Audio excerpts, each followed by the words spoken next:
Radiopirate.com. No limits. No rules. Radiopirate.com. Voici les Radio Pirate News avec Jeff. On a fait 2 heures de Radio Pirate News pour commencer la semaine sur Radio Pirate. On a fait pas mal de stock. On a jasé du Père Noël du Parti libéral qui a été élu.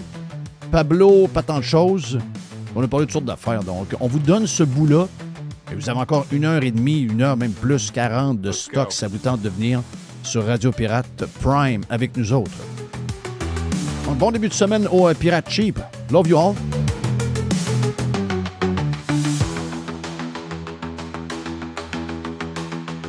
Est-ce que Pablo est allé faire un tour dimanche? Pablo est occupé. Lui. L'Italien? Italien. Il est occupé. Lui. Hey, c'est incroyable. Il était nommé. L'Italien a gagné. Ben, moi, je pense qu'il y a des chances de gagner. Bon, oui. Moi, je pense qu'il y a des chances de devenir premier ministre. OK, il pourrait gagner la coupe. Oh, oui. Je pense que... Moi, je vous dirais, si j'étais un genre de Polly Marquette, Jeff Polly Marquette ou Jeff Marquette. Jeff Polly Marquette. Polly Jeff. Polly Jeff. Je vous dirais que ce matin, les chances que Pablo Montoya... Non, c'est Pablo Montoya, c'est le chauffeur. C'est le gars de F1. C'est le gars de NASCAR. Puis de... Pablo, c'est quoi? C'est Pablo Rodriguez. Pablo Rodriguez. L'Italien. Pense à l'Italien. Oui, l'Italien Pablo Rodriguez, un Argentin. Donc, l'Italien argentin Pablo Rodriguez. Il va tout mélanger son nom tout le temps, là, en passant. Donc, habituez-vous. Là. Je vais me rappeler de Pablo parce que le chien de mon voisin s'appelle Pablo. Ouais. Donc, le chien de Jocelyn, ici au coin de la rue, s'appelle Pablo. Hey, je veux saluer mon chum JF. J'allais hier dans son établi pour tout arranger ma scie mécanique, quelques petites affaires. Lui, il peut être représentant Husqvarna. Il y a toutes les pièces inimaginables. Il y a tous les modèles accrochés. Il y a tout ce qu'il faut. Qu'est-ce que je suis bien dans le bois. Ah! Il me racontait qu'il y avait des courses, à un moment donné, dans la rue. Et à un moment donné, il a collissé un coup de batte de baseball dans la fenêtre du gars. Donc, il a réussi à mettre son pick-up dans le milieu du chemin, barrer le chemin du gars qui faisait du drag racing, et le gars fourré a essayé de passer par une genre de rigole. C'est comme mis de travers un peu, donc il était fourré. Il allait colisser un coup de batte de baseball sur sa fenêtre. Les polices sont venus.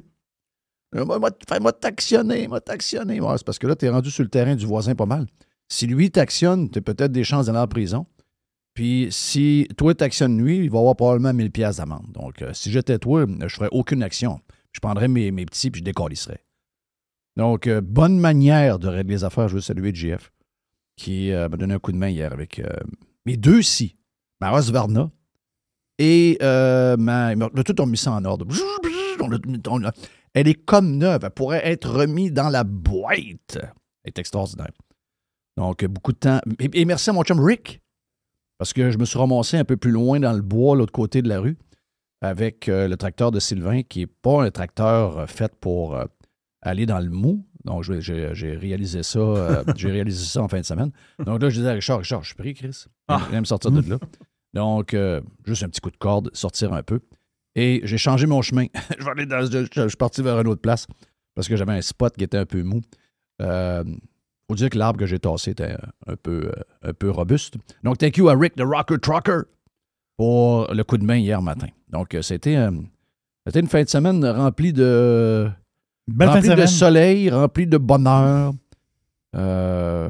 Mais oui, c'est ça, Pablo Rodriguez dans le Polly Marquette de Jeff. Mon feeling, c'est qu'il a ce matin plus de 50% des chances d'être le futur premier ministre du Québec. C'est le même que ça marche. C'est le même que ça marche. Il n'y a pas, c'est les vieux qui il y a pas d'analyse. Les vieux vont aimer le bonhomme, le Père Noël. Regarde, j'ai vu mes beaux-parents hier. Mes beaux-parents sont plus conservateurs que la moyenne des gens de leur âge. Mais ils ont été impressionnés par Pablo. Pas vrai? Ouais, ben, tu sais, mon beau-père a dit, tant que c'est pas le péquiste, je suis correct avec ça. Comprends-tu? Donc, eux, ça va être un genre de... Il va y avoir un qui peut battre les péquistes? Tu comprends, maintenant? Mettons que tu n'es pas péquiste. Il ne faut pas oublier quel âge qu'ils ont. Là. Eux autres, ils ont vécu le référendum de 80. Ils ont vécu le référendum de 95 et ils n'en veulent plus avant de mourir de référendum. Ils veulent partir dans le pays. Donc, qui a le plus de chances de battre PSPP? Le Père Noël. Est-ce que c'est Legault ou le Père Noël? Le Père Noël. Garanti. Dans la tête du voteur, c'est le Père Noël. Oui. J'en suis convaincu. Il ne veut pas se présenter, by the way. Tu sais, plutôt s'il y aurait une partielle là, d'ici les élections. Il pourrait se présenter dans Arthabasca? Non. Il a dit qu'il se présente. Il n'y a pas de candidat. Il n'ira pas. Non? Non. OK, donc il ne sera pas à l'Assemblée nationale Non. avant l'élection. Wow. Ce que j'ai entendu un matin, c'est qu'il pourrait prendre la place d'un député qui s'en va. Puis je pense que c'est Marois Risky qui avait dit qu'elle s'en allait. Oui, mais il faut qu'il soit quand même élu. Il ne peut pas rentrer à l'Assemblée nationale pas élu. Non, il ne peut pas. Il n'a pas le droit.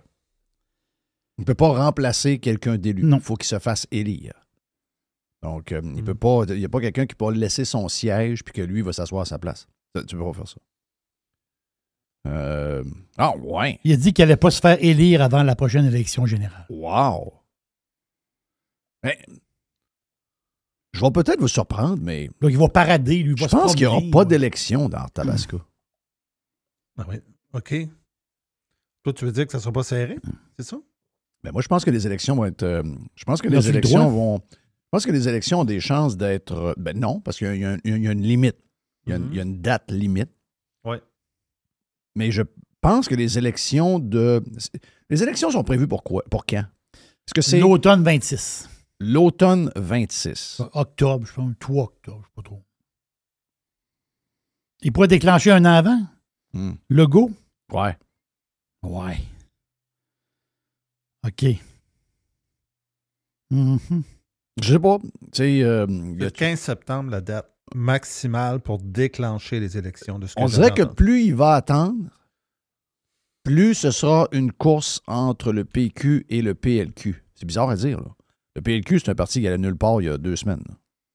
Mais là, avec... Donc, il y aurait une course à 3, tu veux dire, plus à 3. Moi, je pense que plus le temps avance, plus on s'en va vers 2026 et plus c'est une course à 2. Donc, Mais là, tu coupes l'herbe sous le pied de Duhem, si tu fais ça. S'il y a des élections avant... Ben oui, mais c'est sûr que c'est tout calculé dans le patent. Oui, parce que si Duhem se fait élire dans Tabasca, lui, il a 1 an pour monter. Pas ce qu'on comprend la patente, là. Lui, il est très bien placé. Là. Oui, mais c'est un peu ça. Là. Je pense que c'est le calcul qu'ils vont faire. Est-ce que on donne si on donne de l'air à Éric Duhem, si mettons Éric Duhem gagne. Oui, qui est une vraie possibilité. Là. OK. Je n'ai pas des chiffres qui arrivent officiels. Mais les chiffres que j'entends dans Arthabasca, et je vous le dis, là, ça vient pas du PCQ, puis ça vient pas de... Mais c'est des chiffres que j'ai entendus. Là. OK? Sondage interne. PQ 36, Parti conservateur du Québec 35, CAQ 10. My God. Voilà. QS 8, Parti libéral du Québec 13. Si j'étais le... Et je vais peut-être vous il y a 2 semaines, je pensais que Éric Duhem allait perdre par pas grand-chose, mais qu'il allait perdre. Puis que ce serait très dommageable parce que, tu sais, je veux dire, on ne veut pas accumuler les défaites. Hein. Éric mérite de gagner. Puis il travaille fort en tabarnage dans Tabasca depuis plusieurs mois en passant. Mais tu sais, vu que toute la machine... Tu sais, ma belle-mère me dit hier, elle dit, on n'entend plus parler d'Éric Duhem. Mais tu sais, ma belle-mère n'est pas sur X, là, elle n'est pas sur Facebook tant que ça, là, à 80 quelques années. Elle écoute la TV. Là. La TV ne parle jamais d'Éric Duhem. Donc, elle dit, on n'entend plus parler d'Éric Duhem. Je dis, non, on entend parler pas mal. C'est pas mal lui qui mène l'agenda, je trouve. Mais tu sais, je veux dire, pour cette génération-là, qui n'est pas sur les mêmes réseaux que nous, Éric Duhem, il est absent. Je comprends très bien ce qu'elle dit. C'est qu'ils font le job de cochon, pareil. C'est incroyable, hein? Pense à ça. Donc, mais si... OK, il n'est pas obligé de se présenter. Mais s'il présente un candidat pas pire, je vous dis pas un gars quelqu'un qui se présente bien, là. Moi, je pense que le Parti libéral du Québec avec Pablo, si Pablo va faire un tour pour aider son candidat et aller se promener dans Tabasco, il va aller chercher 4-5 points au péquiste. Parce que le corps de... tu sais, PSPP a salué Pablo en fin de semaine. J'ai dit, man, c'est pas une bonne nouvelle pour toi, là. Parce que le corps des chiffres que tu as, c'est des libéraux qui ne se retrouvent plus au Parti libéral. Là. C'est ça. C'est des gens fédéralistes qui voudraient voter pour toi alors que tu es souverainiste. Tu viens de les perdre. Il y a 25% des chiffres qu'on a dans les sondages qui n'ont pas d'affaire là. Et l'arrivée du Père Noël va faire retourner ces gens-là vers le PLQ. Donc, ça veut dire que, mettons, dans Arthabasca, mon feeling, c'est que si jamais le Parti libéral du Québec présente un candidat pas pire et que Pablo va avec lui faire des affaires, puis qu'il se promène, puis il est vu dans des places publiques, puis il fait quelques pauses, puis etc. Bien, l'effet Pablo risque de coûter à peu près 5 points à 6 points pour PSPP dans Arthabasca. Garanti. Donc, avec 35% des voix, Éric Duhem pourrait gagner. Mais Legault, il ne veut pas de Duhem. Parce que Legault, ça va y arriver de tous les bords. Il va dire, attends un peu, là. Si je fais l'élection en 2026, j'ai le Parti libéral qui gruge 1 demi-point par mois à 1 point par mois. J'ai Éric Duhem qui va faire un crise de show puis qui va aller chercher peut-être un 15-16%. Il va me ramasser avec combien, tu penses? L'histoire, c'est que dans sa tête, c'est même pas d'être élu qu'il veut. C'est d'avoir 10-15 députés. Parce que s'il se rend à 2026, la CAQ va se ramasser. OK, dans le contexte, là, le Père Noël monte. PSPP maintient, perd juste 25% au Parti libéral. Et Éric Duhem est là et fait un show. Il reste combien de députés de la CAQ à l'élection de 2026? 0. Pardon? 0 député. Aucun élu. Une des plus grandes débarques et une des plus grandes défaites de l'histoire de la politique moderne. Donc, de déclencher ça avant, c'est juste de limiter les dégâts. Parce que plus le temps va avancer vers 2026, plus il ne restera plus rien. Il va être complètement lessivé. Donc, je suis certain que ça va... Je suis certain que les 3-4 décideurs de la CAQ, là, les 2-3 non-élus, avec Legault cet été, sont en train de faire une grande réflexion. Je dis l'été, il faut qu'ils prennent une décision avant le début août. Là.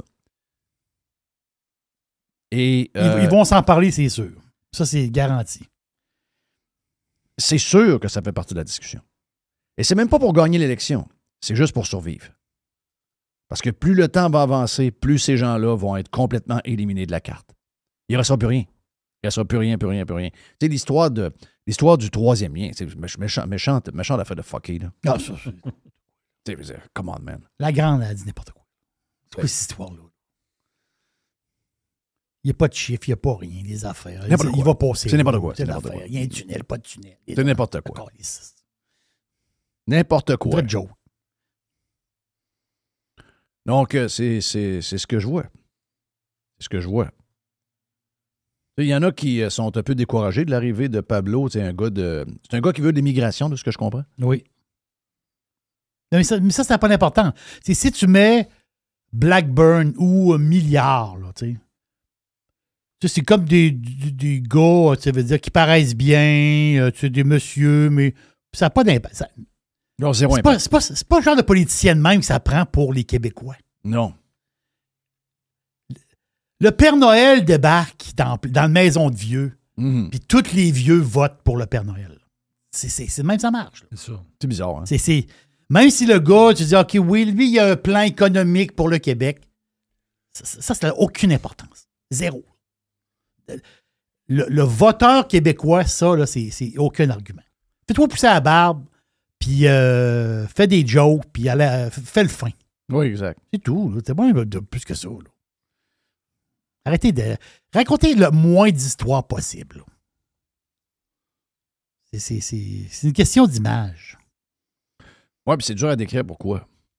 On sait pas pourquoi. On sait pas pourquoi. Moi, un proche de Trudeau, j'en veux pas.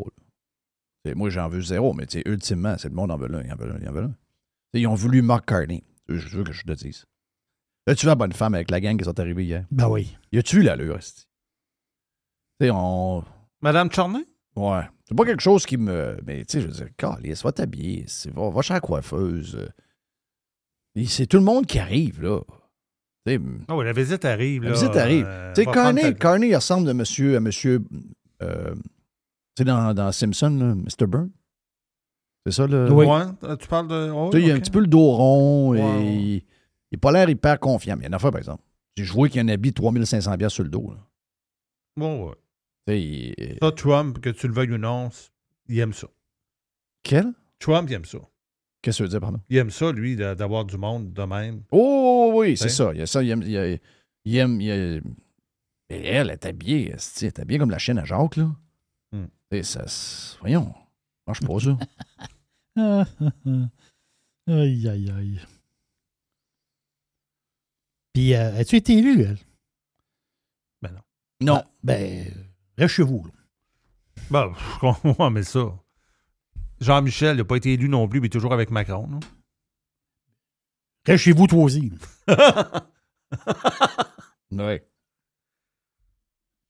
Qui est avec Legault en France présentement, puis qui se promène, il est partout ses photos?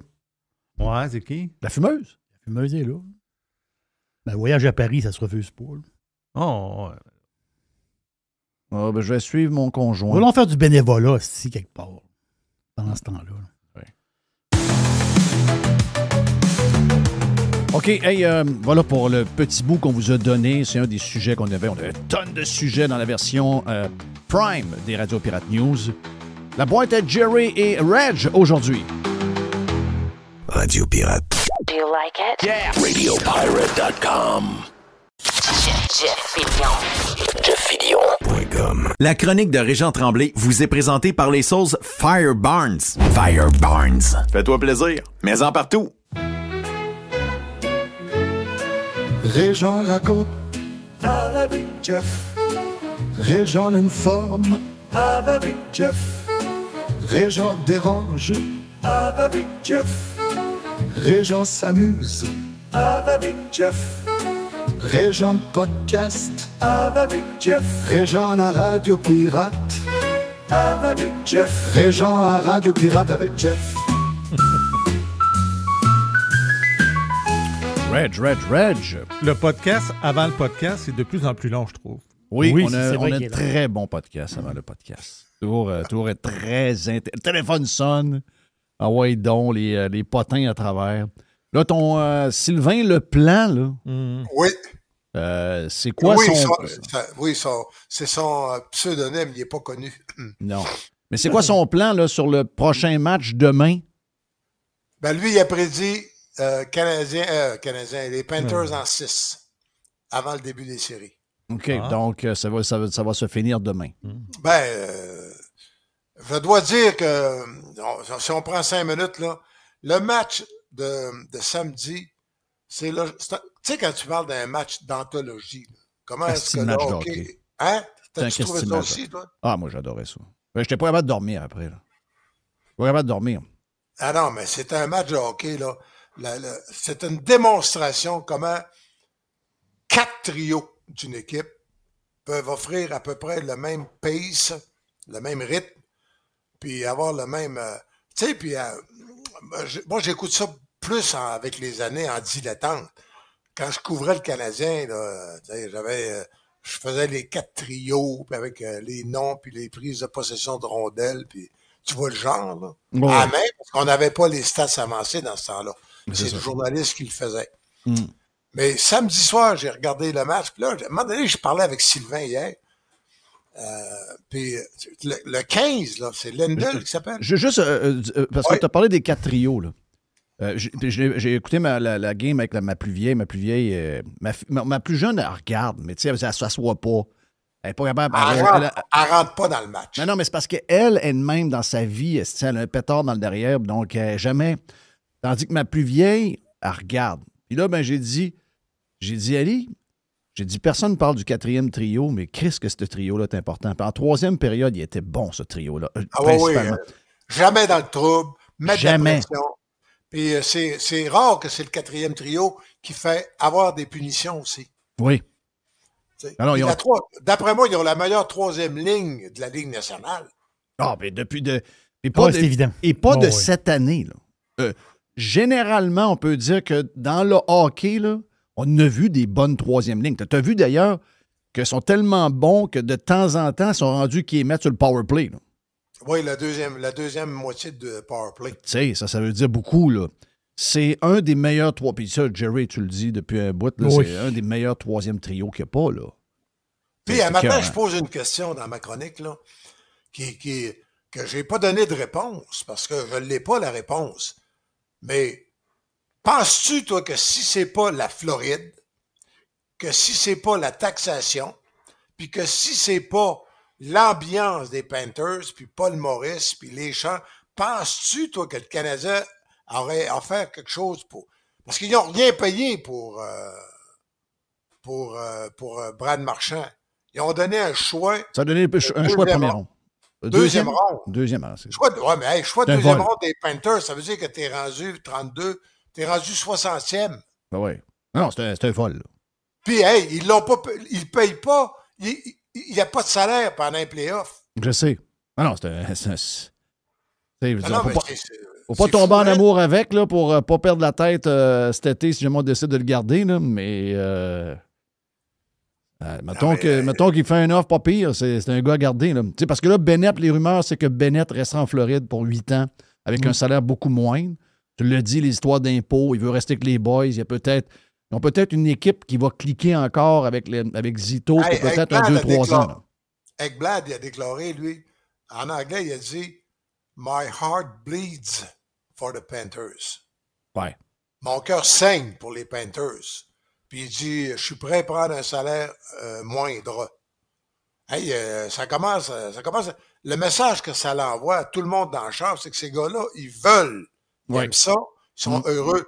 Seth Jones, penses-tu qu'il serait venu à Montréal, toi? Non. Bon, puis Brad Marchand, serait-tu venu à Montréal? Non. Bon, mais à un moment donné, il va falloir être dans une position pour aller... Pourquoi que Zito est allé chercher Brad Marchand, qui est allé chercher Seth Jones? Seth Jones pour remplacer Montour. Oui. Mais, puis il a donné gros, il a donné son gardien de but de la relève. Oui. Mais qui est un enfant de chienne dans la chambre. Tu parles Knight, là? Tu parles de Knight, le goaler. C'est un gars qui avait une attitude qui ne fitait pas nécessairement avec tout le monde. Il y a plusieurs goalers bizarres, là, mais c'est un gars qui avait un tempérament un peu bizarre. Un excellent goaler pour être numéro 1 dans le 3/4 des équipes dans la Ligue. Là. Excellent goaler. Mais il se disait, écoute, on a une coupe de relève, puis on a Bob encore. Go, on y va avec Seth Jones. Puis ça se peut là, que les Oilers gagnent la coupe. Mais ça ne m'empêche pas d'avoir une grande admiration pour l'équipe des Panthers. M'a dire de quoi? À un moment donné, en deuxième période, c'est pas compliqué. Je pense qu'ils ont passé 12-13 minutes sur 15 dans le territoire. Barkov, là, c'est pas drôle. Barkov va dans un coin avec 2 gars de Edmonton, puis les défenseurs, ils sont gros à Edmonton. Ils sont bien plus durs que ce que je m'attendais. Christophe, il sort de là avec le puck. Puis ils sont tellement achalants le long des bandes qu'il ne reste plus personne. Reinhardt avait quoi? Il y avait 20 pieds autour de lui, pas un chat dans le slot. Oui. Pourquoi il était tout ça?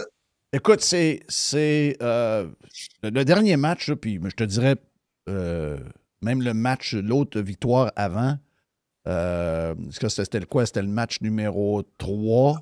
Je pense que c'est dans les 2 plus grandes performances que j'ai vues d'un final de Coupe Stanley par un club. Tu sais, des fois, tu peux avoir un bon match, mais tu vas avoir un trio qui domine. C'est le cas des Oilers. Si leur premier trio ne fonctionne pas, ils sont fourrés. Mais de dire que toute l'équipe passe, tout le monde font le job, puis que c'est une orchestre. C'est pas compliqué. On a affaire à une orchestre symphonique. C'est une bonne comparaison. Oui. À un moment donné, tu as le gars des timbales là, d'un orchestre. À un moment donné, il donnait un coup de timbale par 15 minutes. Oui. Mais il faut qu'il le donne sur le bon tempo. Oui. C'est ça. Ben, écoute, sérieusement, c'est impressionnant. C'est vraiment impressionnant. Moi, il y en a un, là, le gars qui m'impressionne le plus. Samedi, le gars qui m'a impressionné, c'est le 42. Forsling. Oui. Ouf! Et là, en parlant avec Sylvain hier, parce que honnêtement, c'est mon recherchiste, ça fait chic. Tu sais, on parle de Seth Jones pour Montour, mais c'est un peu ce qu'ils se sont dit. Ils ont dit... Oui, pour remplacer, ça prend on a Forsling qui est la relève. Donc, c'est pour ça qu'il n'était pas capable de... Ben, il aurait peut-être été capable de le négocier, ou je ne sais pas trop, là, mais ils se sont dit, écoute, regarde, va chercher l'argent que tu as cherché. Anyway, on a de la relève. Forsling, c'est un peu ça, là. Oui, mais pour finaliser le groupe de défense, ils sont allés chercher... C'est un gars qui a été, à moins que je me trompe, 4e dans l'ensemble d'un gros repêchage. McKinnon numéro 1, Jonathan Drouin numéro 3, le numéro 2, je ne me rappelle pas, puis le numéro 4, c'était Seth Jones par Nashville. Hey, écoute, là... Ah, puis t'as peu, là. Seth Jones, Eklab, des fois, des fois, il est un peu bizarre parce qu'il est grand, puis, tu sais, des fois, il fait... Mais, tu sais, c'est un athlète, là. Ensuite, t'as, tu sais, rajoute Nico, le grand 77. Oui. T'as le 7, puis t'as Schmidt, que personne parle. 88, là, un esti de bon défenseur, là. Non, mais qui a été repêché entre McKinnon et Drouin? C'est clair? Barkov. Barkov. Ah! Albert. Ah oui. Ah, ben là, excusez-moi, je vais me permettre une impolitesse. Je suis sur le cul. Ouais. Hey, c'est pas une mauvaise draft, ça. Non, pas tout. Simonac. Alors, puis Barkov, parlons-en. C'est un général, ce gars-là. Ah non, il est un méchant club. Puis j'ai dit dans le podcast de Radio Pirate News avec les... tu sais, moi, les Oilers, là, si on regarde les Oilers, parce que je sais que beaucoup de gens sont très pro-Oilers parce que c'est le Canada, etc. Mon joueur, si demain matin, j'ai à bâtir un joueur, on me dit, il faut que tu choisisses un gars des Oilers pour bâtir ton club, je commence pas avec McDavid, j'y vais avec Draisaitl. Parce que le gars est... D'abord, il est complet, c'est un genre de Crosby plus talentueux encore. T'sais, c'est drôle, là, ça fait mal à dire ça, là. Ah ouais. Mais vous comprenez ce que je veux dire? Je veux dire, les joueurs, ils évoluent avec leur temps, puis ils sont de plus en plus forts, de plus en plus vite, ils sont de plus en plus développés. McDavid, c'est un talent comme on a rarement vu. C'est un coup de patin comme on a rarement vu. Mais c'est quand même un gars que si tu étudies les tapes, tu es capable de le contrer parce que, veux pas, comme n'importe quel joueur de hockey de ce qui joue de cette manière-là, il y a ces affaires qu'il va répéter puis qu'il va... Donc, il y a moins... Tandis que l'autre, l'autre, il est fort. Il est dur à saisir quel genre de game il va jouer. Moi, Draisaitl m'épate énormément. Tu sais, l'année passée, je pense qu'il jouait un peu blessé. Là, cette année, il ne l'est pas. Ce gars-là est dominant. Ça n'enlève pas, là. Je ne suis pas en train de dire que McDavid, c'est pas ça, là. Comprenez bien ce que je dis. Oh. Je dis juste que demain, tu veux partir une équipe de hockey, tu vas avoir le joueur le plus complet pour bâtir ton identité comme club, là. L'Allemand, moi, je le trouve bon, je vois le vert. Moi, il y en a un gars que j'aimerais. Je suis paresseux un peu, là. Mais il faut dire que ça a roulé depuis le mois de janvier, les chroniques, là. 5 par semaine, c'est... Quand même. Oui. J'aimerais ça que Patrice Bergeron me parle de... Comment est-ce qu'il se sent de voir aller son vieux chum marchand comme ça? Oui. Tabarouette. As-tu vu shifter de 80... Malum? Oui. 96, c'est quoi? C'est Malum? Oui. Ça n'a pas de bon sens. Le tronc très fort. Donc, à partir des genoux, aller jusque en haut du nombril, là. Extrêmement fort. Encore à son âge, extrêmement puissant. Là. Parce que, comme tu dis, il s'en va en arrière, il s'en va chercher des gros gars, puis il sort de là que le puck, il faut que tu sois fort en ciboire. Là. Parce que, son genre ben, il a été posé la question, il a été posé par les gars à TNT après le match. Sur le fait qu'il utilise sa grandeur pour justement utiliser sa force par rapport à sa grandeur, par rapport au plus grand. Ben, c'est ça. C'est son. Brian Trottier. Oui. Brian Trottier c'était des montagnes, les cuisses de Brian Trottier. C'est ça. Des troncs d'arbres. Des troncs d'arbres. Oui, c'est des gens tellement avec un équilibre fort. Exact. Ils ne sont pas renversables. Trottier, mais qui t'avait déboîté l'épaule de Bob Gainey. As-tu déjà vu Marchand sur le cul, toi? Tu sais, mettons, on voit beaucoup Gallagher sur le cul. Est-ce que, pour le même genre à peu près de joueurs, est-ce qu'on voit beaucoup Marchand sur le cul? Pas vraiment. Non. Pas beaucoup. Pas beaucoup. Ah non, il est rentré dans la glace. Il y a 2 patins rentrés dans la glace. Puis, tu sais, ça aurait pu arriver que de caractère, le fit marche pas, là. Il arrive avec les Panthers, puis ça fonctionne pas. Le fit dans le groupe marche pas. Oui, surtout qu'il est arrivé blessé. Il est arrivé blessé, puis il est arrivé 2 des semaines affaires. avant qu'il joue. Moi, je pense que le tournoi des 4 nations a arrangé beaucoup de choses. Parce qu'oublie pas que Bennett et... c'est des gars qui se connaissent. Là. Bennett, ça a joué au hockey toute sa vie contre McDavid. Là. Depuis qu'ils sont atomes qui jouent un contre l'autre. Donc, c'est tous des gars qui ont tous viroyé un peu, mais rappelle-toi qu'on est passé contre Boston, Floride, Bennett a ramassé Marchand dans le milieu de la gang et Marchand a manqué 3 games. Là. Et ça, il y avait des histoires de ça. Et quand ils ont fait le tournoi des 4 nations, ils les ont mis sur le même trio. Et ils sont devenus comme bodés, malgré ce que... Parce qu'il y avait encore des rancunes l'année passée. Ce bout-là, avec le tournoi des 4 nations, les 2 semaines qui ont été ensemble, le 11 jours qui ont été ensemble, d'après moi, ça l'a aidé quand Marchand est arrivé. Ouais. Parce que j'ai retrouvé une déclaration de Bill Zito avec Internet. C'est là-dessus, un journaliste qui veut travailler sérieusement, là, c'est une mine d'or. Bill Zito, avant que Marchand recommence à jouer pour les Panthers, après la Coupe des 4 Nations, et lui, il avait été agent, puis il était l'agent de Tuukka Rask. Oui. Avec les Bruins, puis il y parlait souvent de Brad Marchand. C'est à peu près ce qui l'a convaincu, lui, qui reste. Et en anglais, il reste du gaz dans la tank. C'est ça qu'il disait. Puis il y avait encore le désir de gagner, puis c'était un gars. Et Rask, il avait dit, c'est un gars extraordinaire dans le vestiaire. OK, supposons que le match est fini. OK, la série est finie demain soir. Ouais, mettons. OK, Connie Smythe. Bennett. Ouais, je pense que mais là, le vote populaire, là, c'est des journalistes qui vont voter. Hein? Ouais, je pense que si demain les Panthers gagnent, il ne faudrait pas que Marchand en pote un autre ou 2. Là. Ben, c'est surtout les. Tu sais, lui, c'est pas le nombre comme Bennett. Bennett a aussi des très importants là, dans les séries. Sauf qu'il y a toujours des buts clutch. Marchand. Samedi, c'est lui qui ouvre. Oui. Ben, by the way, sur une mise au jeu. Oui. En plein centre. Oui. T'as-tu parti? Ça a pris une seconde. La puck a été droppée 1 seconde et quart après, il y avait un net. À peu près. Tabarnache. Ah non, regarde. Mais c'est que, en tout cas, je vais avoir mon chandail. Pour la fête des pères, je vais avoir mon chandail officiel. Mais...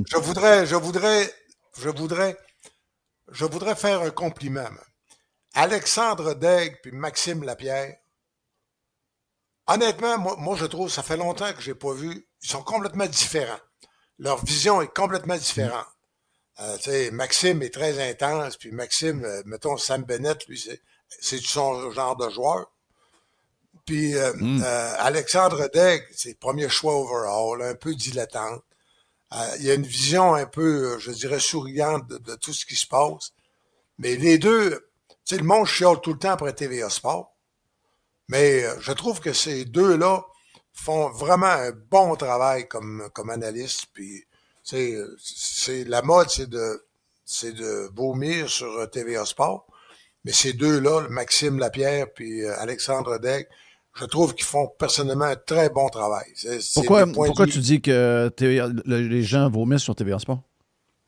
Ben, il y a toute une clique là, que ça fait que depuis les débuts. Félix Séguin ne sera jamais Pierre Houd. Puis Félix Séguin... Il est très bon, mais il est très bon, Séguin. Ben moi, je le trouve bien correct. Mais sur les réseaux sociaux... là. Moi, je trouve que Pierre Houd, regarde, dans tout respect, là, je trouve que Pierre Houd, avec les années, je trouve ça un peu... C'est comme si... Écoute, c'est du théâtre, hein? Ouais, il y a un petit côté un petit peu comme ça, puis moi, personnellement, je trouve que ça vieillit pas bien. C'est comme si tu me disais que René Lecavalier serait encore là aujourd'hui. Autant c'était grandiose dans le temps, autant aujourd'hui, ça passe pas, ce côté-là. Là. Mais moi, je trouve qu'il y a un petit côté, Pierre, qui est pas... on dirait un genre de... On dirait un gars qui arrive sur une scène. T'sais, on dirait un gars qui fait... Tandis que l'autre, quand je l'entends, c'est un peu plus naturel. Donc, moi, je le trouve très bon. Ça dépend de ce qu'on aime. Évidemment, ça dépend de ce qu'on aime. Non, mais hey, l'autre point, c'est dans le fin fond, on a été formé par la soirée du hockey, notre génération. Oui. C'était très pondéré, n'est-ce pas? Oh, regarde le but. C'était ça. C'est ça. Il a fallu que Lionel se fasse jouer d'un cheveu un peu pour c'est ça. Pour que Money comprenne que défaite à cravate un peu, tout là. C'est un show, hein? Oui. Mais quand on écoute les extraits, ils ont montré des extraits de la télédiffusion d'un des matchs en France. Le commentateur français, tabarouette va dire de quoi, c'est plus la même game, là. Non. mais ça, on a un peu de misère avec ça. Je ne sais pas pourquoi. Pourtant, on a une langue. On a été formés soirée du hockey. Ah, OK, c'est ça, non. C'est ça. On a été formés que les fesses serrées, le petit coat bleu, blazer bleu poudre, puis that's it. C'est de même. Ah ouais, donc ça peut venir un peu plus sexy, là. Ça peut se déconstiper un peu. Il y en a d'autres qui bitchent TVA pour. Je sais pas c'est quoi cette affaire-là. Moi, à chaque fois, moi, j'écoute pas nécessairement TVA Sport. J'écoute TNT, j'ai écouté CBC en fin de semaine aussi pour voir. Puis, mais chaque fois, j'ai eu des bouts sur TVA Sport. Je le trouve pas pire que RDS. Non, et je trouve... Patrick Lalime, je trouve, c'est beaucoup amélioré. Tu sais, moi, je m'attends d'un analyste qui pointe où le but, où le jeu a vraiment commencé. Puis là-dessus, là, il pointe exactement. Regarde, il a pris la rondelle là. Là, il y avait telle option, puis il a pris la bonne option. Tu sais, puis tu vois le jeu, là, puis mon chouchou, c'est le numéro 15, le centre du troisième trio. Lundell. Oui. Ah oui. La relève de Barkov. Le flow. Il a juste 23 ans. Oui. Mm-hmm. Imagine-toi le bien que ça y fait de jouer avec un gars comme Marchand qui a 37. Oui. J'ai ta réponse de tantôt, Régent. Oui. Quoi? Sur Bergeron, qu'est-ce qu'il pense? Bergeron, il en a parlé il y a 5 jours. OK. Il a trouvé ça. Mais pas en français, Régent. Il a parlé de ça sur un réseau anglais. NESN? Ouais. NESN? New England. Oui, ça, c'est le poste où joue les Bruins. Ouais. Là, ça va de l'air être un des podcasts de NESN. Là. OK. En tout cas, on peut l'écouter. Il en parle exactement de ce que tu en parles. OK.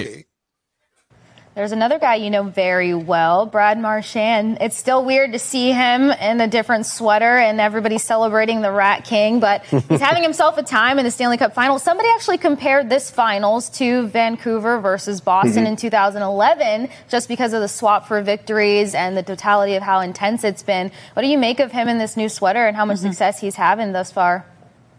Yeah, I think it was on this show during the season that at the end of the year when he went to Florida, I said it was very weird to see him, wearing a Florida Panthers jersey. And it still is, but to be honest with you now, like I'm really cheering for Brad because people are saying, "Are you cheering for Florida or Edmonton?" I'm like, I'm cheering for Brad. Like I just want him to get it. He deserves it.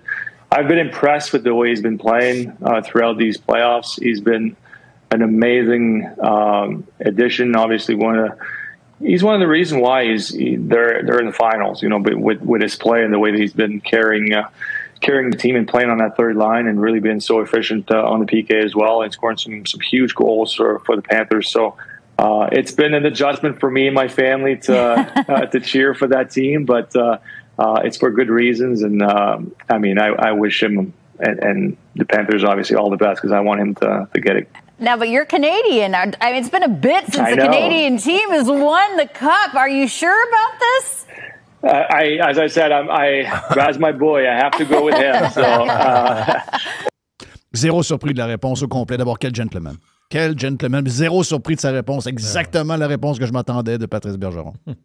Ben, si on résume vite, là, c'est évidemment que Patrice est Canadien, mais là au début, il dit je suis un partisan de l'équipe de Brad.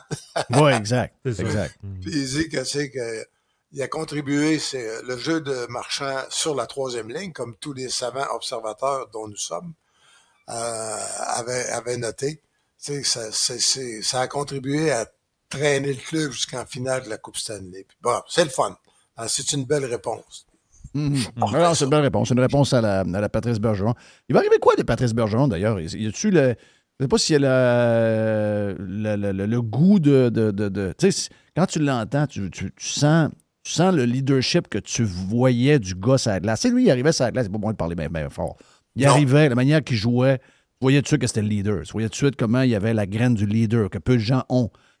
Tu l'entends dans une patente de même, tu te dis, là, le gars, il y a un côté monument, ce gars-là, quand il parle, tu le sens brillant, tu le sens... Mais là, il n'y a pas une offre des Bruins, ben, il y avait encore un an de contrat. Pour être au deuxième étage?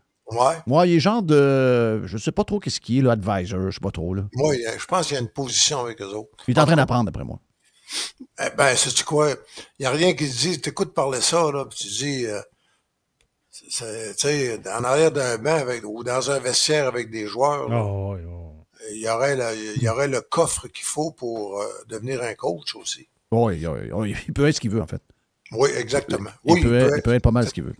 OK. T'as une Christophe de belles phrases. Oui. Hey, partie numéro 2 avec notre chum Reg après le petit break. Oh oui, on lui donne 2 parties au Pirate Cheap. On est-tu fin?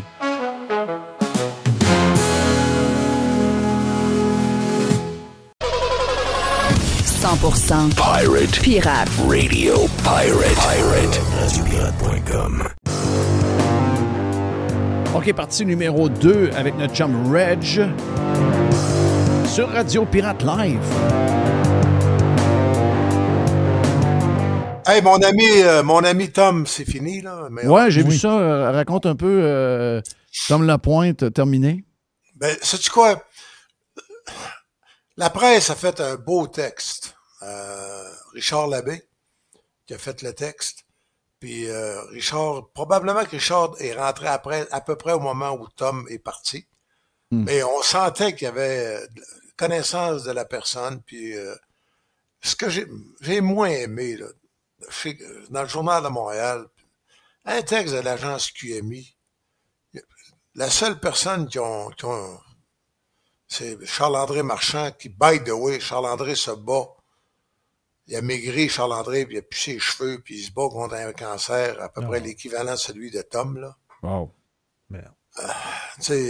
Mais es-tu d'accord que ce que Tom Lapointe a donné au Journal de Montréal, puis les tournées de balles molles pour la promotion du journal, Christophe, à un moment donné, tu mérites un texte signé par quelqu'un qui a une idée sur qui il écrit. Bon, c'est juste ça que j'ai à dire. Ouais, mais ça... On est dans une époque où tout le monde prend, puis peu de gens redonnent. Ouais. Mais ce qui m'a frappé, moi, c'est ça fait quand même 30-35 ans qu'il est sorti du métier. Ça fait 30 ans. 95. Et sa mort, ça a touché du monde, là.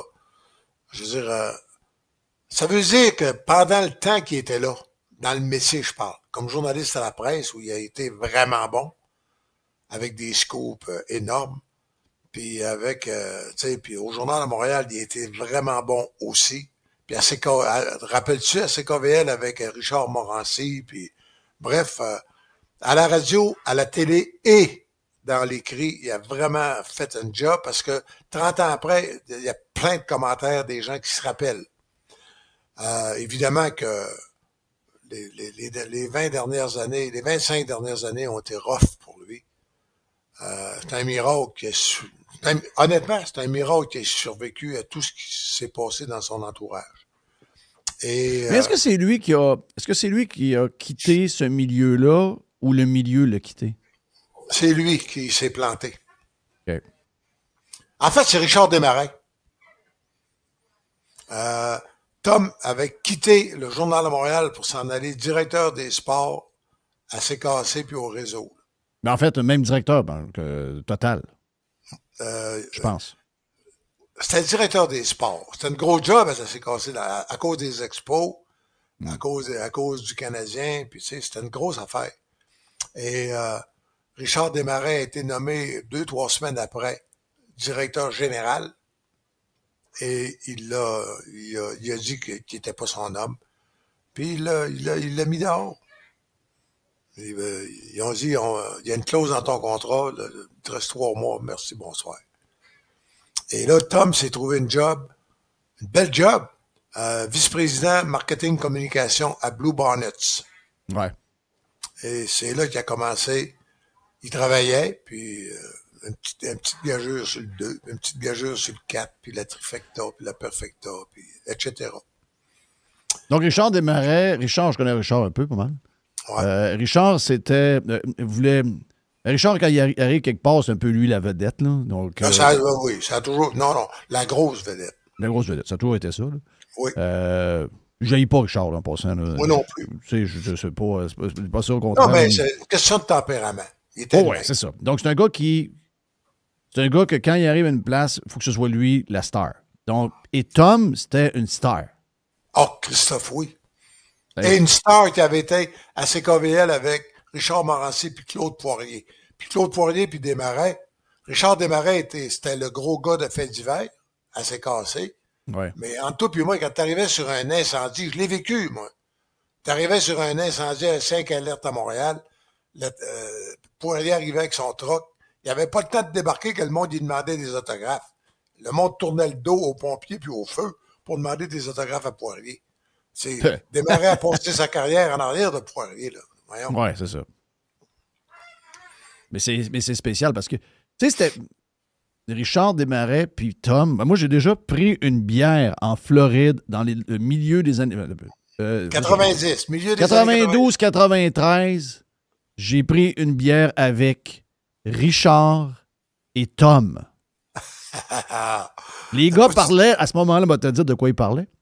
Les gars parlaient de partir des restaurants-bars de hot-dog du Centre Bell en Floride avec des patentes faites en stainless en grandeur.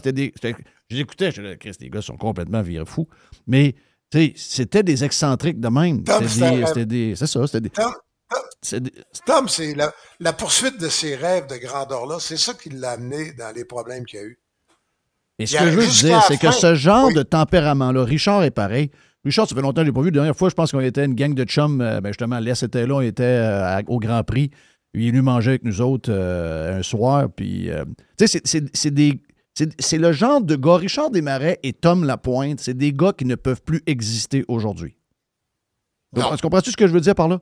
C'est que, tu sais, je sais très bien, moi, je viens de cette époque-là. Puis, à cause de ça, c'est des personnages plus grands que nature. C'est des gens qui sont confiants. C'est des gens qui sont spectaculaires. C'est des gens qui ont un gros ego. C'est des gens qui ont une grosse tête. Donc, c'est des gens qui ont de la drive. Puis c'est des gens qui rêvent. Puis c'est des gens qui veulent gagner. Ça, aujourd'hui, ce n'est plus permis. Ben, c'est drôle, c'est ce que j'ai conclu aujourd'hui. Tu sais, il a travaillé dur pour réussir. Puis je pense qu'on devrait permettre à quelqu'un de cette affaire, ce point-là.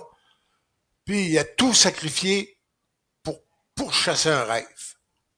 Mais il rêvait. Il était rendu agent de Nancy Martinez, la chanteuse de jazz, là. Puis, Ben, qui a viré pop un peu, là. Hein? Qui avait viré pop un peu dans les années 80. Oui. Puis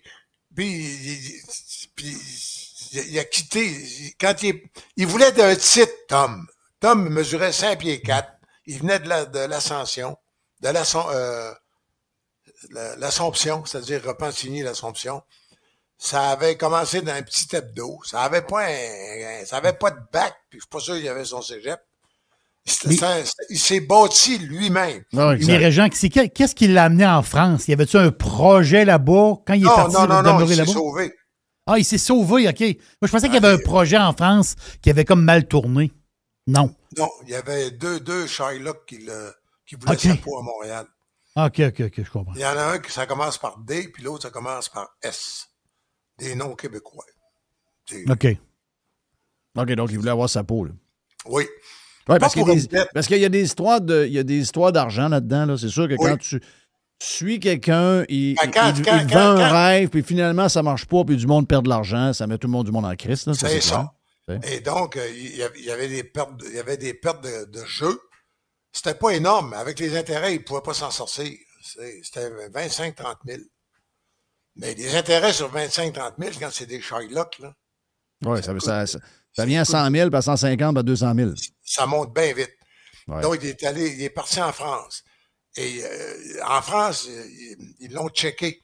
Et tellement qu'il n'est pas resté à Paris, il est allé vivre à Rouen, dans une famille de musulmans qui l'ont accueilli.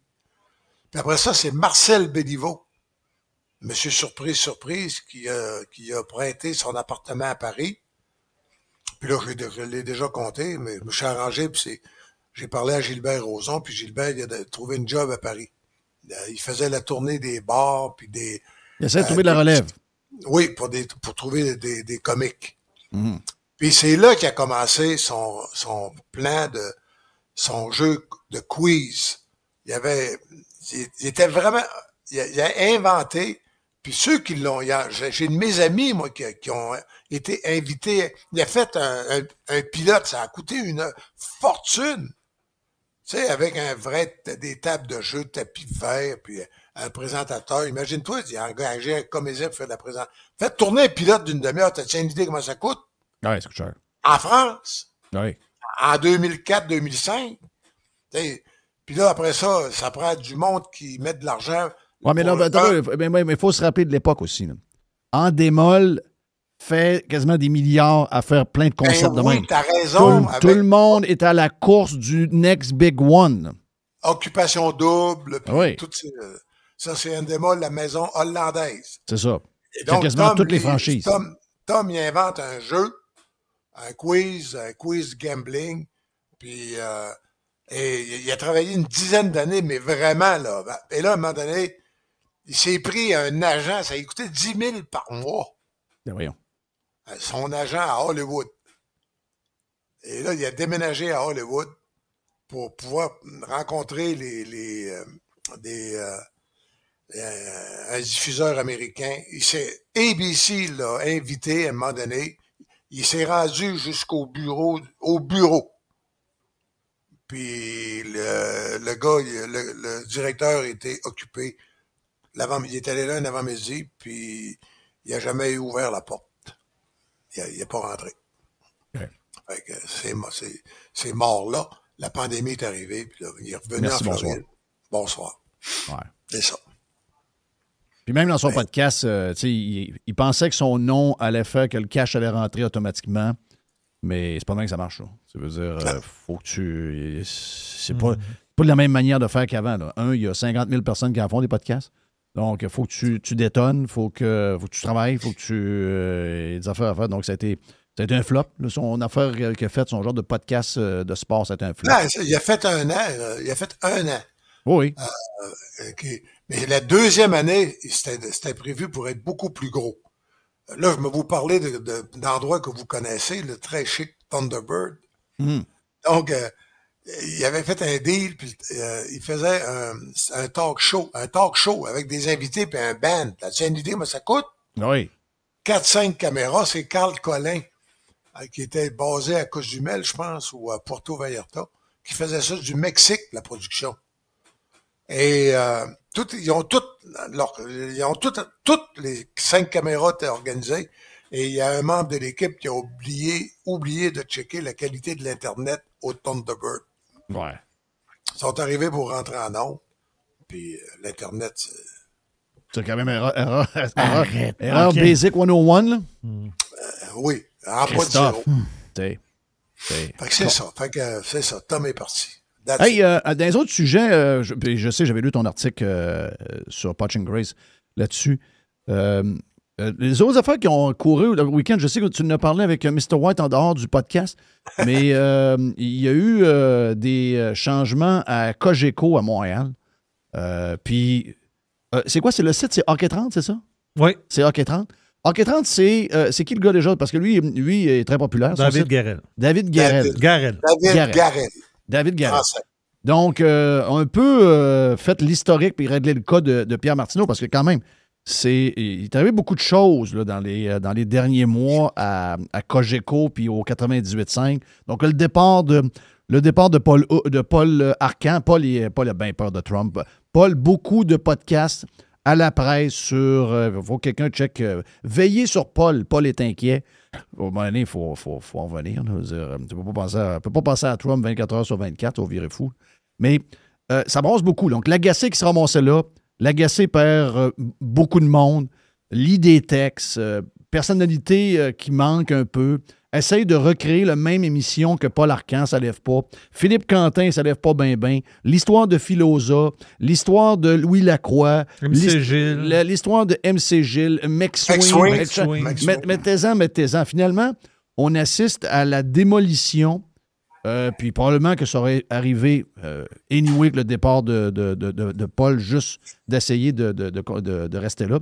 Mais là, finalement, le genre d'architecte, le gars qui était le patron de cette boîte-là, Martineau, goodbye, s'en va au mois d'août, supposément pour la retraite. Mais de ce que j'ai pu lire dans Hockey 30, c'est pas une question de retraite ben, c'est juste qu'il est pas bon, là. Mais je me disais, quel drôle de hasard. Le gars est en train de démolir complètement la station, puis hop, je m'en vais à la retraite. C'est quand même un drôle de hasard.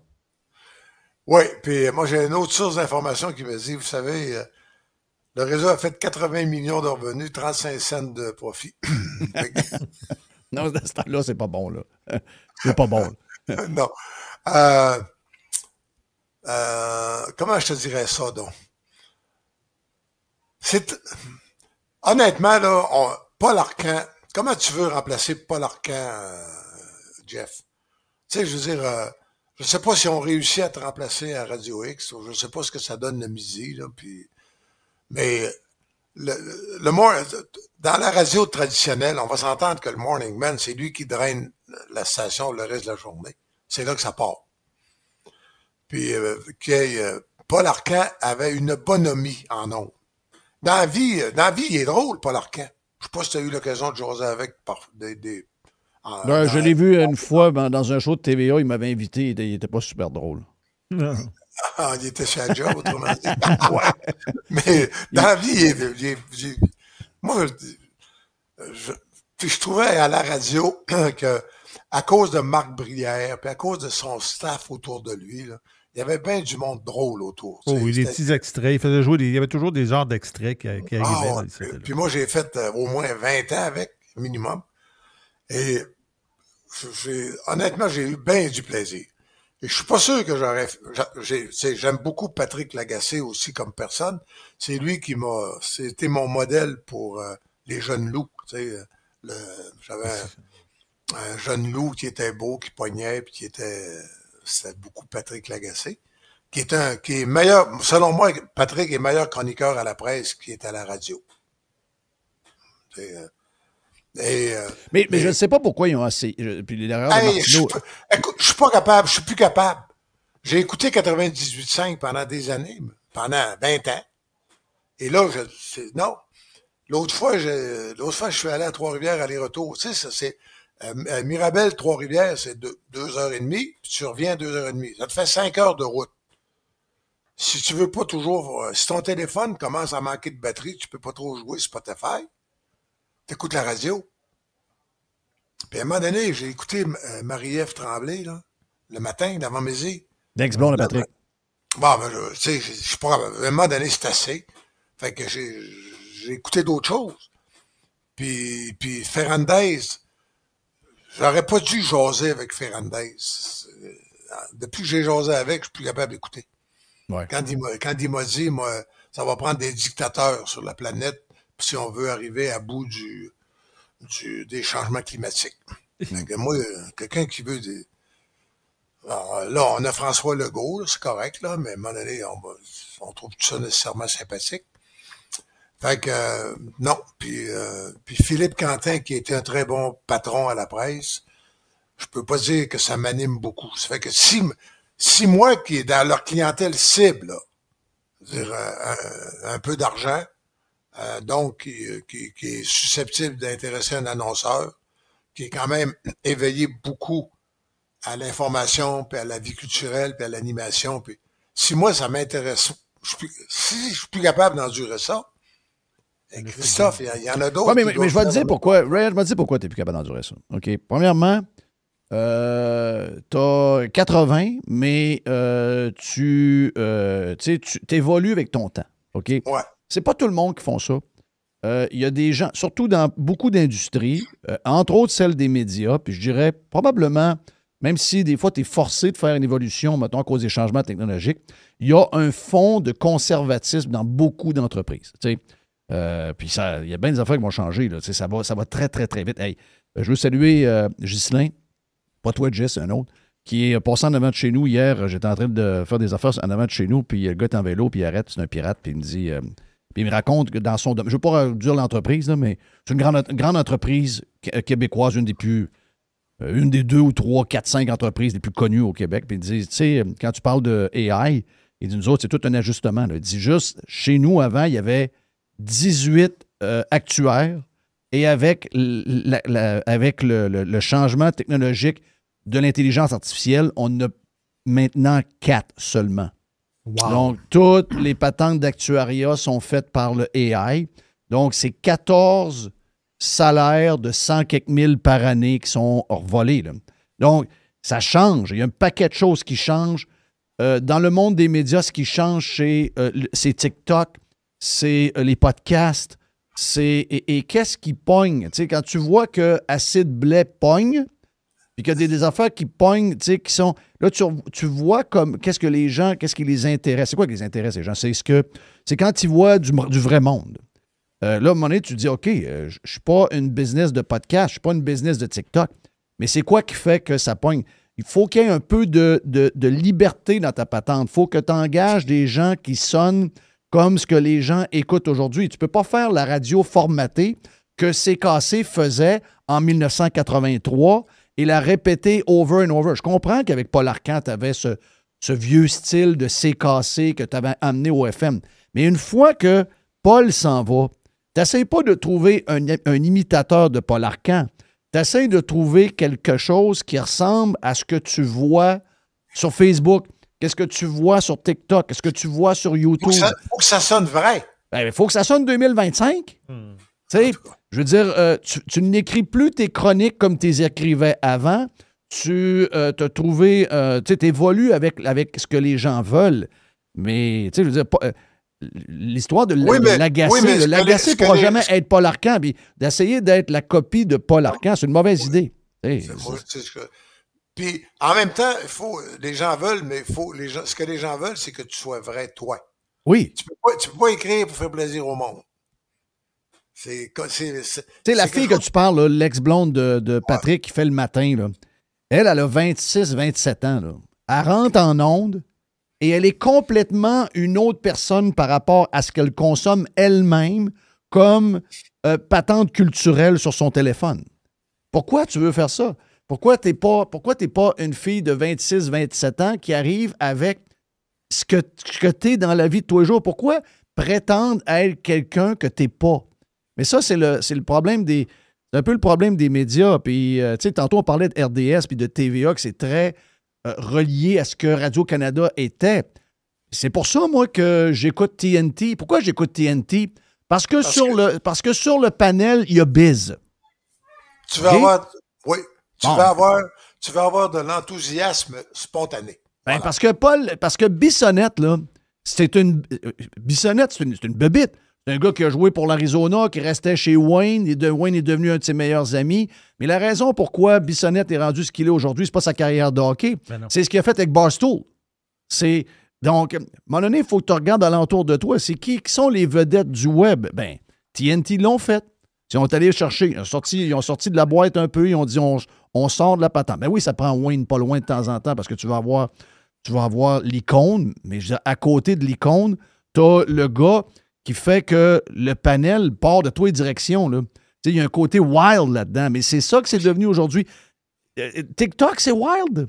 Ce qu'on écoute sur X, c'est wild. Faut que tu suives ton temps. Faut arrêter de vivre comme si on était assez cassé en 1981. Là. Moi, je dois quitter parce que j'ai un rendez-vous qui m'attend. Mais avant de partir, par exemple, je veux dire que j'ai la moitié du livre de Jerry de lu. Oui. Ça, c'est... Et je suis agréable. Non, mais je suis agréablement surpris parce que c'est rare que quelqu'un de la radio est capable d'écrire avec un style aussi simple. C'est un style écrit. Et c'est bien écrit. Je dois dire que j'ai compris qu'il était très en amour avec Barcelone.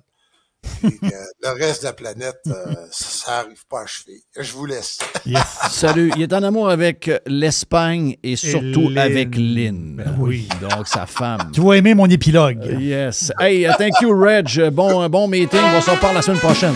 Hey, bon match demain. Bon match demain. Avec Jeff Réjean à Radio Pirate. Avec Jeff.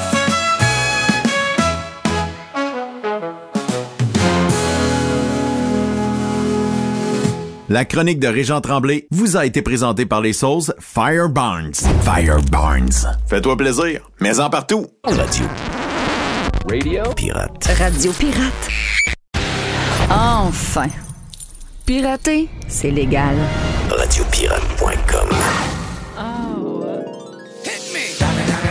Il y a une petite boîte. Il y a une petite boîte. Il y a une petite boîte. OK, Jerry, on est prêt pour la boîte, mon ami Jerry. J'ai pensé à toi en fin de semaine. Oh! C'est pas dans la boîte, mais ça fait partie de ma boîte, pareil. J'ai pensé à toi parce que ma blonde, je discutais avec ma blonde, puis elle me racontait toutes sortes de petites affaires. Puis elle me racontait une histoire parce que ma blonde, moi, est adjointe à un boss d'une grande entreprise. Oui. OK. Donc, elle s'occupe de tout, de ses rendez-vous, etc., etc., et beaucoup de choses. On va dire comme une adjointe fait depuis quand même 40 ans pour la même entreprise. Là. Ben, la même famille, si on peut dire. Mais l'histoire qu'elle m'a racontée, j'ai dit, OK, faut que je parle de ça à Jeff. C'est que son boss, il était en congé le vendredi. Mm-hmm. Un vendredi, il y a une couple de semaines. Il était en congé, mais ce vendredi-là, puis lui, il est toujours en congé le vendredi. Donc, il en fait un petit peu moins qu'il en faisait avant. C'est normal, après tant d'années. Et ce vendredi-là, il y avait une réunion. C'est une réunion qu'il ne pouvait pas déplacer. T'sais, ma blonde a dit, j'ai bien beau déplacer ça, je ne suis pas capable. Donc, il y a une réunion, ça va durer une couple d'heures, puis c'est vendredi après-midi. Oh! Pas de problème, tout est fité. Il dit, je vais être au chalet, puis il y a un très, très beau chalet. J'ai dit, je vais être au chalet, et puis on se communique, puis on l'arrange ça, pas de problème. Fait que ma blonde arrange la réunion, telle affaire, puis là, lui, il n'est pas là. Essaie de le rejoindre, ça répond pas. Essaie de rejoindre sa femme, parce que ma blonde a toutes les passe-passe, là. Pas capable de le rejoindre. Donc, tu es obligé de remettre cette réunion-là. Quand elle rencontre son boss la semaine d'après, elle dit, j'ai essayé, c'est la réunion. Il dit, la réunion, j'ai complètement oublié la réunion. Elle dit, j'ai tout fait. Elle dit, je t'ai envoyé plein d'affaires. Puis, elle dit, il n'y a rien à faire. Il dit, je ne pouvais pas. Il dit, j'avais la tête ailleurs. Elle dit, qu'est-ce qui se passe? C'est passé quelque chose de grave, ça? Non. Il dit, je me suis acheté une petite pelle mécanique. Ah, c'est boire. OK. Là, il dit, j'ai reçu ma petite pelle. Oh! Puis le matin, il a commencé à taponner avec sa petite pelle. Bonheur. Oui. Au chalet. Commence à apprendre un peu. Oui, apprendre, puis taponne. Ouais. Il était sur l'appel jusqu'à 6h30, 7h le soir. Ben oui, c'est sûr. Il a complètement oublié. Il a tout oublié. Ben oui. Il se passait... Non, mais il dit... C'est une thérapie incroyable. Il disait à Lynn, il disait... Colin, j'ai tout oublié de ce qui se passait. Il dit, j'étais sur ma pelle. Oui. Là, j'ai pensé à toi. C'est parce que, tu sais, il y en a qui font ça avec des consoles de jeux et réussissent à s'évader avec ça. Mais ça, t'es pour vrai, là. Tu sais, je veux dire, t'es pas dans le virtuel. Non, t'es dans le réel. C'est ça. T'as celui qui a un du projet. rubber d'à côté puis du métal d'à côté, ça à terre pour vrai, là. Oui. Donc, non, ça, c'est une drogue. Drogue. Donc, son boss, c'est ça. Il a la même drogue que toi. Mais lui, il a le moyen de s'en acheter une vraie. Non, je comprends. Mais je veux dire, ce que je veux dire, c'est que c'est un bel échappatoire. Dans le sens que quand tu as un projet puis tu as une petite pelle, ben, tu ne penses pas à toutes les autres affaires. Exact. J'ai pensé à toi quand ma blonde me racontait ça. Il y a quelque chose de le fun que de faire les choses pour nous soi-même. Oh. Il y a quelque chose de... t'es comme, je sais pas, on dirait que c'est plus beau. T'sais, on dirait que c'est plus beau, ça a été fait de tes mains, ça a été fait par toi, ça a été fait... Il y a quelque chose de... Je sais pas, tu t'accomplis quelque chose, tu comprends? Je vais pas loin dans ma boîte, là. La F1, c'est fini? Bon, on est lundi, là. Oui, c'est fini. Oui, tout est probablement rendu dans les avions déjà. C'est ça, reparti, c'est assez vite, là. Il pack les petits assez rapidement. Maria Mourani, elle pourrait lâcher. Mais t'es encore là-dessus? Encore aujourd'hui. Wow! Oui, mais là, il faut rappeler aux touristes que l'achat de services sexuels est un crime au Canada. Mais là, il est pogné en sortant de l'avion. Là. Il est pogné en sortant de l'avion. Il y avait des policiers à Dorval qui donnaient à des touristes qui arrivaient des explications qu'il ne fallait pas qu'ils achètent des services sexuels à Montréal. C'est une maladie, cette affaire-là. Ah oui. Puis l'histoire aussi des taxis fantômes, là. Les taxis, tu sais, c'est pas un taxi officiel, puis c'est pas telle affaire officielle, puis il y a du monde qui font du taxi fantôme. Arrêtez. Avez-vous déjà sorti, Christophe? Moi, quand j'étais allé à New York, puis j'ai pris un taxi de l'aéroport du New Jersey, là, puis j'étais allé à Hoboken, là. Mais c'était pas un vrai taxi, là. Puis le gars de l'hôtel, il a dit « Ah, je vais t'appeler un taxi. Tu veux un taxi? » Oui, j'ai besoin d'un taxi.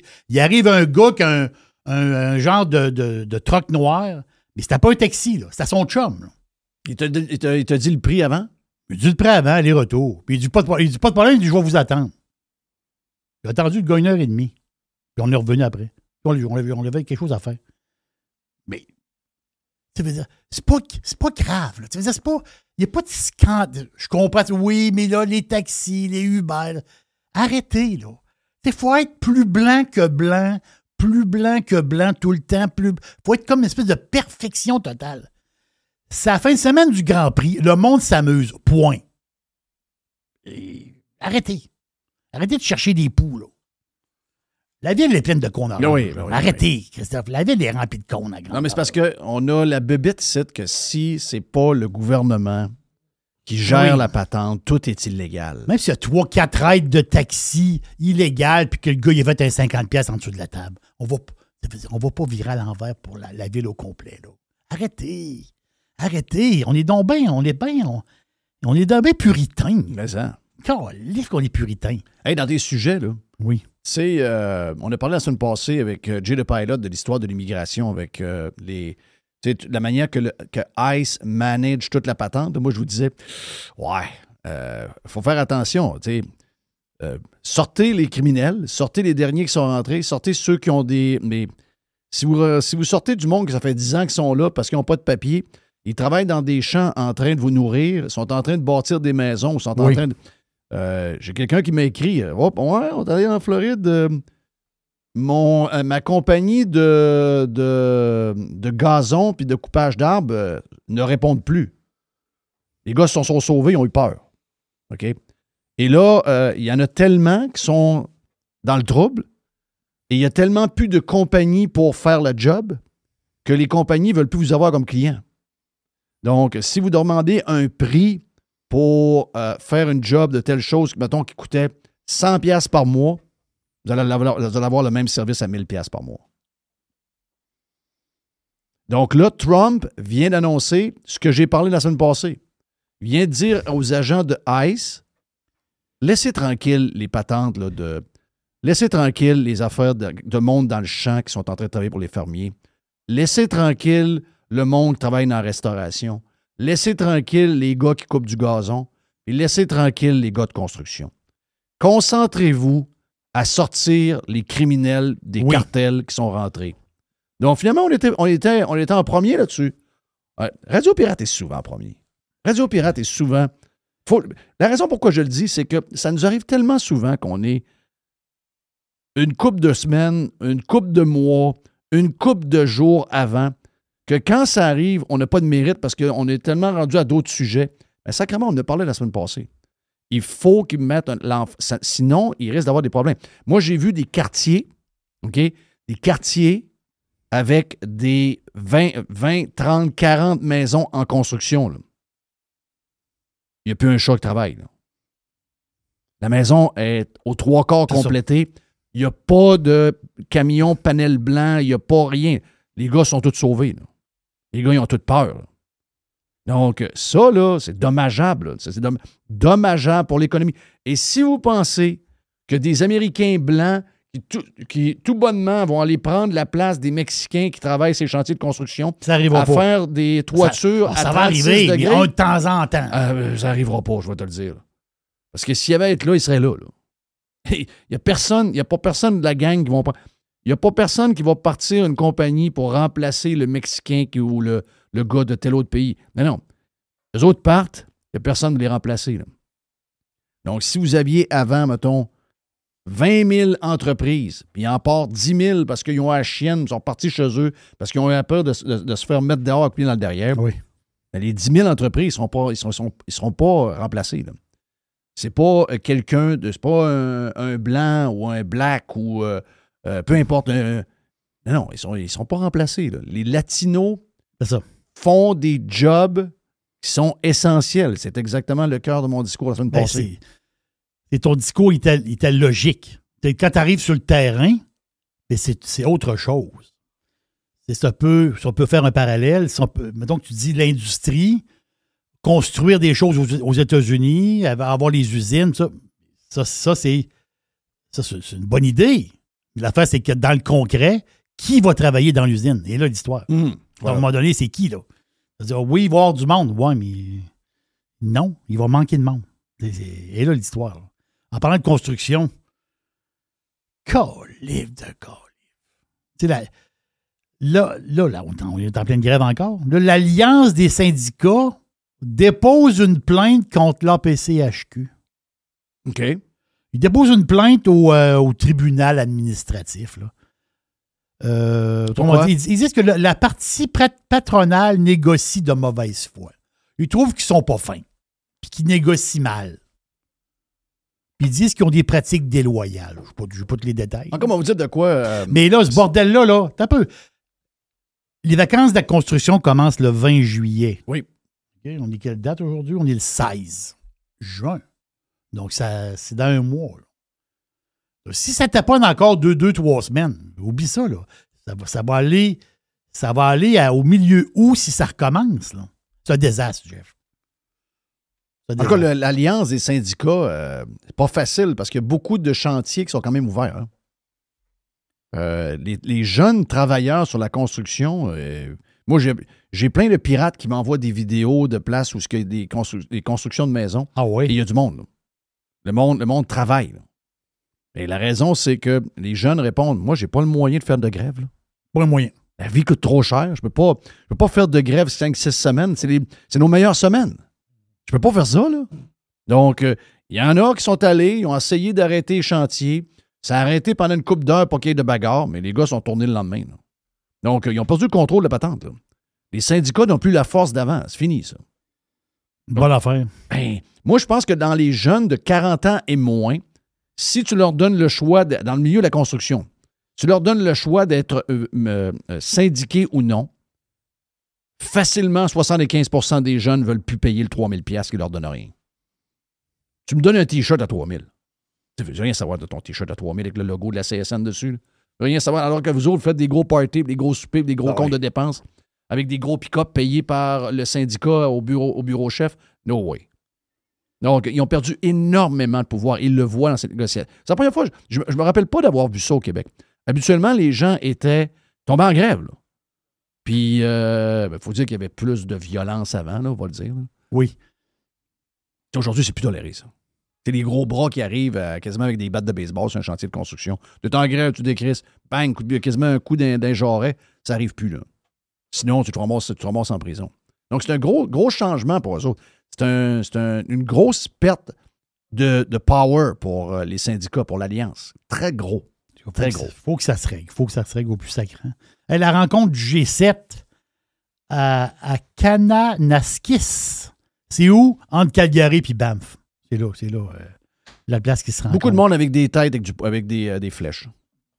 Oui, il y a des têtes avec des plumes, là, des rencontres, là, puis la patente. Là. Mais l'histoire, puis là, on va avoir des discussions qui commencent, mais il y a une patente qui est capotée pareil. Parce que, tu sais, l'espace aérien est interdit dans ce secteur-là. Mm-hmm. Mais les CF-18 ont décollé, je pense que c'est samedi dans la journée. Dans ce coin-là, c'est Cold Lake. Ouais. Il y a 2 aéroports de F-18, Bagotville et Cold Lake en Alberta. Les autres, ils ont levé. Ils sont allés intercepter un avion. Il y avait un avion qui était dans l'espace aérien interdit. Mm-hmm. Là, l'avion se promenait là, mais t'as peur. Ils ont fait des signes à l'avion. Aucune réponse. Fait des signes à l'avion, aucune réponse. Voyons. Je te le dis. À un moment donné, ils ont envoyé le fameux dernier avertissement. Ils ont envoyé une genre de fusée éclairante. Et là, le gars dans l'avion, il a cliqué. Il dit « OK ». Là, il a cliqué, puis là, il a pogné le message. Je ne sais pas si le gars dormait. Je ne sais pas si le gars il était dans sa bulle. Je ne sais pas trop. Là, en fait, il a réussi. Ils l'ont escorté puis qu'il a atterri quelque part dans un petit aéroport pas loin. Puis ils veulent pas dire où est-ce qu'il est allé. Ils veulent pas dire c'est qui le gars. Ils veulent pas dire quel type d'avion que c'était. Ils veulent pas dire à l'aéroport qui a atterri. Mais si tu lis entre les lignes, là, ce qu'elle dit la Gendarmerie royale du Canada, là, tu lis entre les lignes, il allait le descendre. Là. Oui, bien, c'est sûr. Et le gars, s'il ne réveillait pas, il descendait, là. Christophe! Le gars, il dit, je ne sais pas ce qui se passait là. En tout cas, le gars, il se promenait. Je ne sais pas s'il était dans la lune. Je ne sais pas trop ce qui se passait là.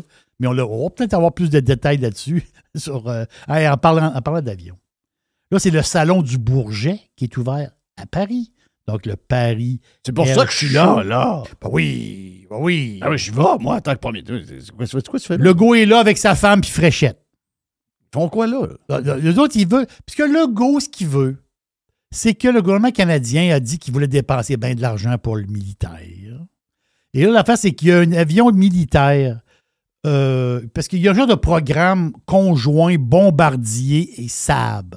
Saab, les Suédois, là. Mm. Puis Saab, ils fabriquent des genres de jets, eux autres, là. Ouais. Donc, il y a un genre de programme. Puis les autres, il y a un avion militaire, tu sais, des avions de détection, là. Tu sais, qu'il y a le radar sur le dessus, là. Oui. Donc, le go, il veut. Il est là, là. Lui, il veut absolument que le gouvernement canadien. Puis là, il a rencontré Mélanie Joly qui est là. Mel Joy est là. Je ne sais pas ce qu'elle fait là. En tout cas, elle est ministre de quoi, elle, à cette heure? Industrie, je ne sais pas trop. Ah, c'est ça, industrie. Donc, elle est là pour ça. Donc, il a rencontré Mel Joy. Ils font une belle vie, ça. Ben oui. Tabarnache. Oui, le gars, il est là, puis il essaie de convaincre Mel Joy à Paris. En tout cas, ça fait un beau voyage aussi. Puis là, je voyais, tu sais, c'est toujours des histoires. Puis ça, c'est un gros air show, là. Là, c'est là que les contrats sortent, là, surtout Boeing, Airbus, là. C'est comme là, il y a une compagnie polonaise là, qui vont acheter. Capoté, les autres, ils vont acheter. Ils viennent de passer la commande là, à matin, de 40 Airbus 220. C'est le C-Series, pareil, hein, quand on y pense, là. Puis là, une commande de 40, là, juste un matin de même. Mais tu sais, c'est plein de commandes comme ça, un en arrière de l'autre. Mais la face, c'est que l'avion, le C-Series, là, tu sais, c'est du 120 à 145 places à peu près. Et il y aurait une possibilité, le modèle 800, je ne sais pas trop, là, 220-800, je ne sais pas trop quoi. Là, on pourrait monter jusqu'à 160 sièges. Entends-tu que 160 sièges, ça commence à être Quand on y pense, pareil, là, c'est le C-Series là, quand on y pense. Mais il y a une patente spéciale au Salon de Bourget. Il y a 3, parce qu'il y a du monde là. Des compagnies à travers le monde, des grosses entreprises. Et il y a 3 gros stands de fermés. Les rideaux sont tirés. Il n'y a personne. 3 stands de fermés. C'est le gouvernement français qui les a fermés. Les 3 stands. C'est 3 compagnies israéliennes. Hein? Wow! Ils les ont fermés. Parce qu'ils disent, on ne veut pas, parce que une des compagnies, c'est Elbit System. By the way, Elbit System sont à la bourse. Puis le stock, au moment où on se parle, est à son plus haut à vie. Là. Eux autres, c'est un fournisseur d'équipements et de bombes et pour l'aviation. Ils sont là-dedans. Les autres, c'est la 20e plus grande compagnie de production d'armes au monde. Ils sont numéro 20 dans le monde, Elbit. Donc, vu qu'eux autres, il y avait les représentants des compagnies israéliennes étaient là au Bourget, vu que, là, ils ont dit, pourquoi que vous fermez les stands? Oui, mais ils vont faire la promotion d'armes qu'ils ont utilisées à Gaza. Donc, le gouvernement français n'est pas content de ça. Donc, ils ont fermé les stands. Wow. Mais pourquoi tout le monde est pro-Gaza, pro-Iran, j'essaie de comprendre. Tu sais, Radio-Canada, t'écoutes ça, là. Oui. Tout ce qui est arrivé avec l'Iran en fin de semaine, ils sont pro-Iran, là. C'est clair. Ils sont pro-Iran, là. OK, pour une raison. Mais tu peux pas être pro-Iran. Ben, je ne sais pas pourquoi, mais ils le sont. Soit qu'ils sont pro-Iran ou sont anti-Israël. Je ne sais pas c'est quoi les deux, là. Mais c'est clair. Les journalistes détestent. Tous les journalistes et les chroniqueurs détestent Israël. J'essaie de comprendre. Tu sais, dans une place équilibrée, on comprend qu'il peut y en avoir, là. Je veux dire, je peux comprendre ça, qu'il y a des gens qui n'aiment pas Israël, puis que ces gens-là ont besoin d'être entendus, puis les raisons pourquoi ils les aiment pas. Sauf que c'est unanime. C'est unanime. C'est toujours la même rengaine qu'on entend, peu importe contre qui Israël se défend ou... On a affaire à l'Iran, là. L'Iran, là, je veux dire, c'est... L'Iran, on sait tous vers quoi ça s'en va, là. On sait exactement c'est où que ça s'en va, là. L'Iran... Ouais. Fait vivre le Hamas et le Hamas veut détruire Israël et se sert du peuple palestinien, entre parenthèses, parce que la majorité du peuple palestinien sont pro-Hamas. Ça, c'est la grande majorité. Mais, oui, il faut le dire, qu'il y a une quantité de monde, je ne peux pas le dire la quantité, qui eux autres qui sont écœurants en tabarnache du Hamas. Là. Moi, je peux te le dire.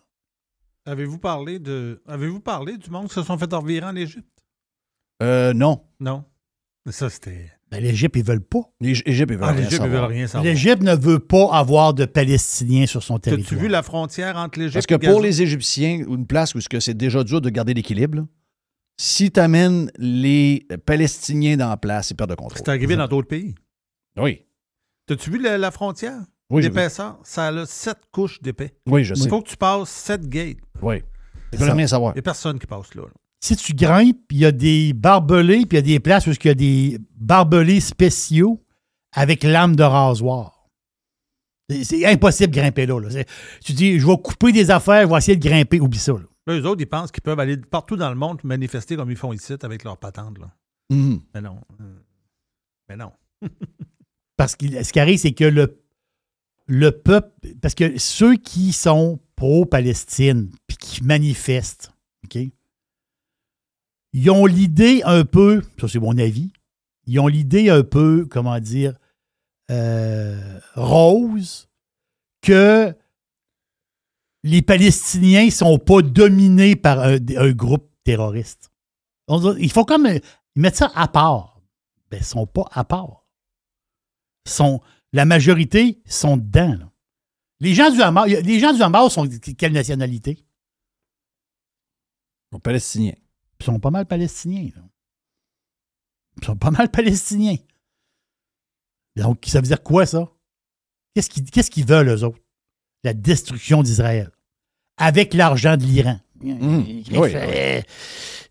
Oui, mais pourquoi nous... tu sais, on le sent, là, on le sent avec les politiciens canadiens aussi. Pourquoi on est toujours anti-Israël? Je comprends pas. Comment tu peux être pro-Hamas? Comment tu peux être pro-Hamas? Tu sais, Iran, c'est facile à choisir.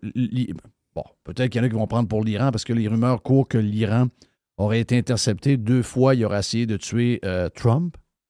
Donc, il y aurait eu 2 tentatives d'assassinat contre Trump qui a été commandé par l'Iran. Ouais. Alors que c'est Trump qui est en train de sauver le cul de l'Iran en passant. Là. Israël voulait attaquer l'Iran. Là. Il voulait attaquer le régime iranien. Oui. Et Trump a mis son veto. Là. Il a dit non. Il a mis son veto, puis Israël avait le plan de tuer le chef suprême. Exact. Ils sont capables, tu as vu comment, au niveau chirurgie, ils sont capables d'opérer leurs bombes à des endroits hyper précis. Là. Incroyable. Ça peut être très, très vite. Trump a dit non, wow. Et les enfants de chienne d'Iraniens, pas le peuple, mais le régime. Eux autres, pendant ce temps-là, probablement qu'ils sont en train d'attaquer tous les systèmes qu'on a au niveau informatique, sont en train d'essayer toutes sortes de patentes. Et ils auraient essayé, d'après ce qu'on a eu comme info, il y aurait eu 2 tentatives échouées de tuer le président américain. Je sais pour plusieurs, ça pourrait peut-être leur faire. Ça, c'est une autre histoire. Là. Mais les Iraniens, puis toute cette gang-là, là, c'est les enfants de chienne, c'est eux autres. Là. OK, Netanyahou, OK, ouais, il y a des affaires, parfait. Mais nous autres, on est avec la gang qui nous ressemble. Là. Question aussi du nucléaire. En plus. Parce que c'est toujours le même débat depuis très longtemps. On en a parlé un peu avec Carlos la semaine passée. C'est-à-dire, quand tu as de l'uranium, eux autres, ils ont le droit de fabriquer de l'électricité pour leurs besoins. Mais ils n'ont pas le droit d'enrichir l'uranium au-dessus d'un tel niveau. Mm-hmm. Parce que si tu enrichis au-dessus d'un tel niveau, c'est pour faire une arme. Exact. Donc, il faut que tu sois en bas de ça. Mais eux autres, ils cherchent toujours du fling-flang pour pouvoir l'avoir, la bombe. Il y en a qui disent ils l'ont déjà. Il y en a qui disent ça. Il n'y a rien d'officiel là-dedans. Ça, c'est juste des oui-dire du placotage. Mais, regarde, c'est terrible. Voilà pour la boîte à Jerry version live. On a le double de la boîte à Jerry dans la version Prime de Radio Pirate. Take care, boy.